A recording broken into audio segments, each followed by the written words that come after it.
All right, so get ready because we're diving deep today into something I think we can all relate to. Oh, yeah. And that is improving our English conversation skills. It's a popular one. That is. And, we asked you to send in some interesting conversations about language learning, and wow, you guys delivered. You always deliver. And today we've got a really fascinating conversation between two people who are clearly very passionate about leveling up their English. Yeah, they're really trying to improve. They are, and they have some great insights, so we're going to break those down along with some expert tips, of course. That's what we do. Of course, that's what we do. So, one thing that really struck me was how this conversation just dives right into the heart of it all. Yeah. They emphasize the power of actually speaking the language. You know what? I noticed that too, and it's interesting because they're not getting bogged down in, textbooks or grammar rules. Right. They're really all about real-world dialogue. That's where it's at. It is, and it makes me think, you know how many of us get stuck in the study phase? And we kind of forget to actually use the language. It's like practicing playing an instrument. Okay. You can study music theory all day. Right. But until you pick up that instrument and start playing, you won't really develop fluency. That's a great analogy. So what stood out to you in terms of their specific strategies? Well, they start by talking about the impact of reading Okay. on their conversation skills. And particularly, they mention tackling classics like Pride and Prejudice. Oh, interesting. I know, right? A classic. It's a classic. It seems like they're onto something. Yeah, I think they are. I mean, who doesn't love a good Jane Austen novel? Exactly. And, from a language perspective, classic literature can be a goldmine. Oh, tell me more. You're exposed to more complex sentence structures. You get that witty dialogue. Right. And a whole vocabulary of expressions that you might not come across in everyday conversation. That's true. It's like a workout for your language brain.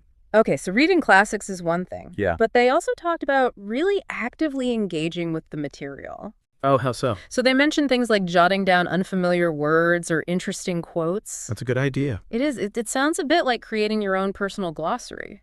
Yeah, it is. What do you think about that as a strategy? Oh, it's so valuable because it moves you beyond just passive reading and into active learning. Right. They're not just absorbing the language, they're interacting with it, Yeah, which is key for retention. that makes sense. And creating that personal glossary can be a fun way to track your progress and review vocabulary. Yeah, It's almost like building your own language toolbox. I love that analogy. Building your toolbox. Yeah, and speaking of toolboxes, they also mentioned the challenge of actually using those new words Oh, yes. in conversation. Of course. It's one thing to recognize a word. Right. It's another to be able to confidently weave it into your own speech. That's where the rubber meets the road, right? Exactly. And that's a common struggle, I think, for language learners, bridging that gap between passive knowledge and active use. The key is to create opportunities to practice. So true. And, they bring up a really interesting point about book clubs. Oh.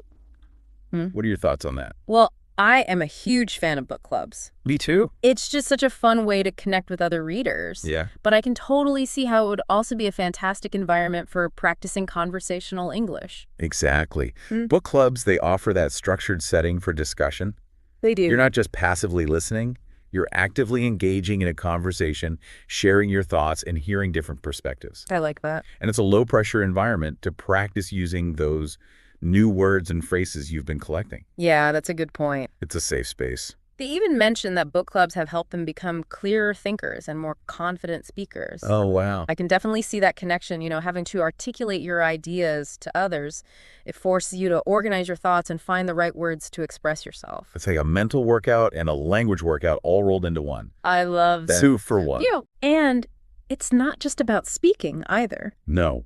Listening plays such a crucial role. Absolutely. In a book club, you're exposed to different accents, different speaking styles, Yeah. even cultural perspectives, That's all there. which can further enrich your understanding of the language. For sure. It's almost like immersing yourself in a mini English-speaking world. I like that. Okay, so we've got reading classics, Yes. joining book clubs. Check and check. What other gems did they uncover in their conversation? Well, they talked about another powerful tool for language learning, and that is using media. Oh, of course. Specifically, they recommend watching movies and series in English, Makes sense. with The Crown being their top pick. Oh, The Crown. What do you think about that choice? Brilliant. I love that show. That's a good one. It is, but from a language learning perspective, I think it's also a great choice because the dialogue is so rich and nuanced. Yeah. Plus, you get a healthy dose of history and culture along the way. It's entertaining and educational. Exactly. It's Yeah. learning and entertainment all rolled into one. And we can't forget about the accessibility factor. Yes. They specifically mentioned utilizing subtitles. Yes. Especially for those who are newer to watching shows in English. Right. Subtitles can be a game changer. I used to feel a bit self-conscious about using subtitles like I was somehow cheating. Yeah, I know. But they can be such a valuable tool for keeping up with the dialogue, catching those unfamiliar words, and even just building your confidence. For sure, it's about using the tools that work best for you. Exactly. There's no shame in using subtitles, especially when you're starting out. I agree. And they also highlighted the importance of exploring different genres like documentaries. Oh, documentaries. Documentaries. I find that documentaries often feature a very clear and concise style of language. Yes. Which can be really helpful for language learners. That's a great point. And it can be kind of a sneaky way to learn about all sorts of interesting topics. It is. While simultaneously expanding your vocabulary. It's like a 2-for-1 deal. Exactly. It's about making language learning an enjoyable and integrated part of your life. I love that. Okay. And they touched on another aspect of language acquisition that can often feel intimidating. Oh? And that is writing. Writing. They acknowledge that writing in English can be challenging. Sure. But they also emphasize the rewarding aspects. Of course. So what stood out to you from their conversation about writing? Well, they talked about things like journaling, Okay. responding to prompts, Yeah. and even experimenting with different writing styles. Interesting. I think what resonates most with me is their emphasis on finding joy in the process. It doesn't have to feel like a chore. That's so important. It is. It's about finding ways to make writing enjoyable, whether it's through journaling, creative writing, or even just jotting down your thoughts and observations. Exactly. And, we've covered a lot of ground here. We have. We've talked about reading classics. Yes. Joining book clubs, No. using media, and embracing writing. Yeah. And what strikes me is how their conversation really emphasizes the importance of actively engaging with the language. It's not just about passively absorbing information. Right. It's about using the language, Yeah. experimenting with it, Yeah. and finding ways to make it a part of your daily life. That's so key. And that actually brings us to their final piece of advice, Oh. which I think is worth highlighting as we move into the next part of our deep dive. Let's do it. Uh, So picking up on their point about this journey of language learning, Yeah. right? One specific example they give, I think, really highlights this. Okay. They talk about how they're trying to weave these witty phrases that they're picking up from Pride and Prejudice Oh, yeah. to their everyday conversations. I love that. It's pretty ambitious, It is. but it's awesome. It is. And I think it speaks to the power of context, Oh, absolutely. It's one thing to understand a word's meaning in isolation, Yeah. but it's quite another to see how it's used in different situations. It's like learning a new dance move. You can watch a video and memorize the steps, Right. but until you get out on the dance floor and try it out with a partner, Yes. you won't truly understand how it flows within the rhythm of the dance. I love that analogy. So how can our listener apply this idea of contextual learning Yes. to their own English conversation practice? Well, one suggestion they have is quite simple. Okay. They challenge themselves to use one new word each day. Oh, the word-a-day challenge. Word a day challenge. I like that. It's a classic. It is, but it can be tricky to make that a sustainable habit, yeah. Any tips on how to make it stick? Well, first I'd suggest choosing words that are relevant to your interests or daily life. Okay.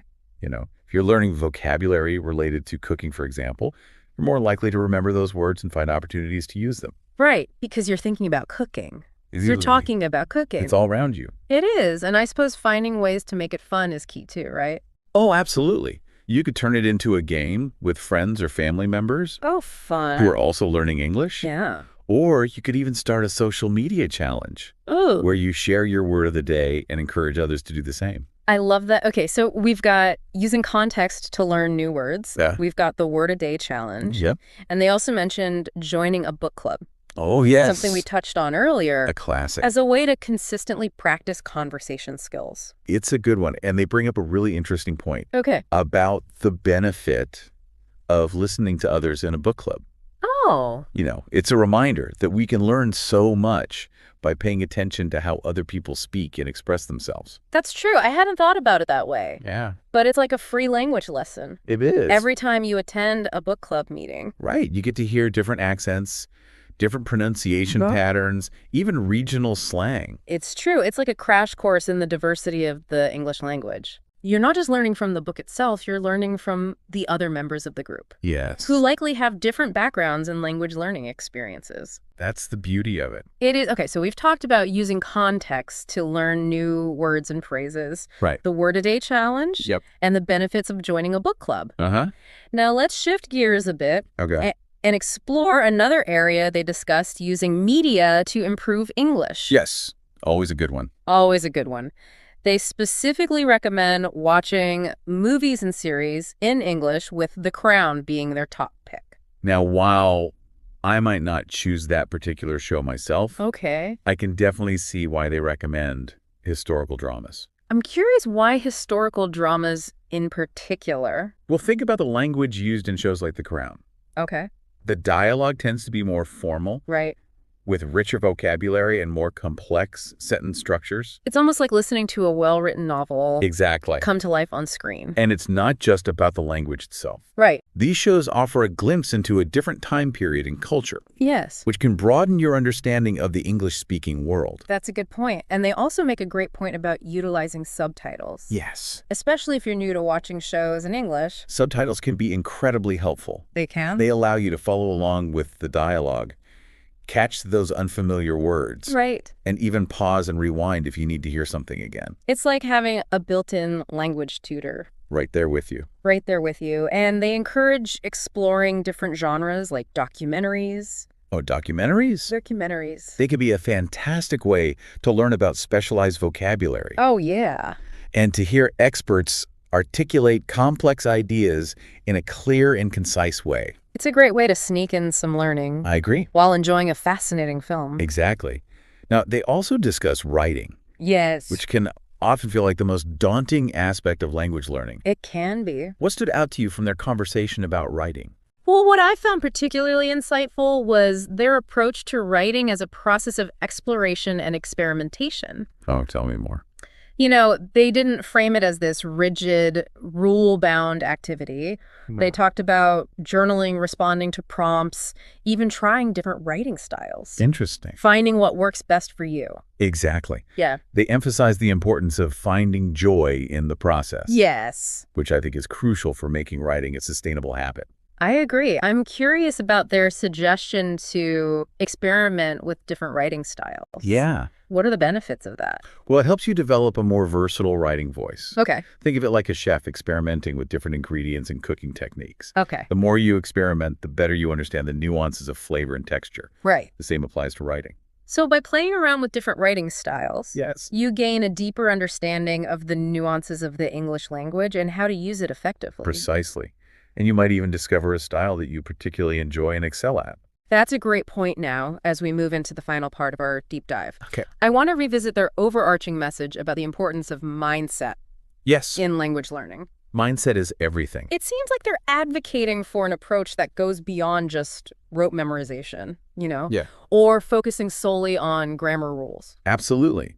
They stress the importance of embracing the language as a whole, Okay. finding ways to integrate it into your daily life. I like that. They actually use a really interesting analogy. Okay. They compare it to developing a healthy lifestyle. Okay. It's not about crash dieting or intense workout regimens. Right. It's about making gradual changes to your habits and routines Okay. that you can sustain over time. That's a great comparison, and it reinforces their point about consistency being key. Yes. It's not about those occasional bursts of intense study. Right. It's about those small daily efforts, like using a new word in a conversation or reading a few pages of a book in English. Yeah. Those things that accumulate over time. Exactly.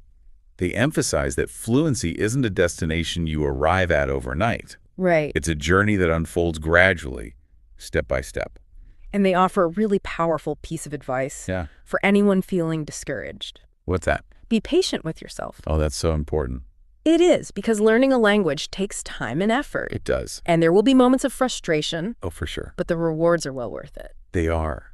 I think that's something a lot of language learners can relate to. Yeah. You know those moments of self-doubt? Right. Those times when you feel like you're not progressing as quickly as you'd like? Exactly. It's completely normal. It is. And it's in those moments that it's crucial to remember Yes. why you started this journey in the first place. Why are you doing this? Exactly. What are your goals for learning English? Yeah. How will being able to converse fluently enrich your life? Big questions. They are, but keeping those goals in mind can help you stay motivated and push through those challenging times. Absolutely. And they also encourage us to find joy in the process. Yes. Celebrate those small wins along the way, like understanding a complex sentence. Yes. Or having a successful conversation in English. Those are big wins. They are. It's those moments of accomplishment that fuel our passion for language learning. I agree. And remind us that we're making progress even if it feels slow at times. And it's a journey that never really ends. It doesn't. There's always more to learn, more to explore, more ways to grow with the language. That's the beauty of it.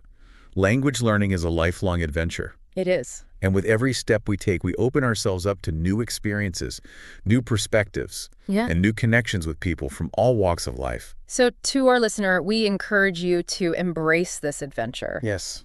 Don't be afraid to make mistakes, to experiment, to push yourself outside of your comfort zone. It's all part of it. It is. The rewards, both personal and professional, are immeasurable. They are. Remember, you've already taken the first step by diving into this deep dive with us. You're here. You're here. Now it's time to take the next step and the next and the next. Keep going, and remember, you're not alone on this journey. Never alone. There's a whole community of language learners out there Oh, yeah. who are facing the same challenges, celebrating the same victories, Right. and who are eager to support and encourage you along the way. So keep exploring, keep practicing, and most importantly, keep having fun Fun is key. with the English language. Until next time, happy learning. We'll see you then.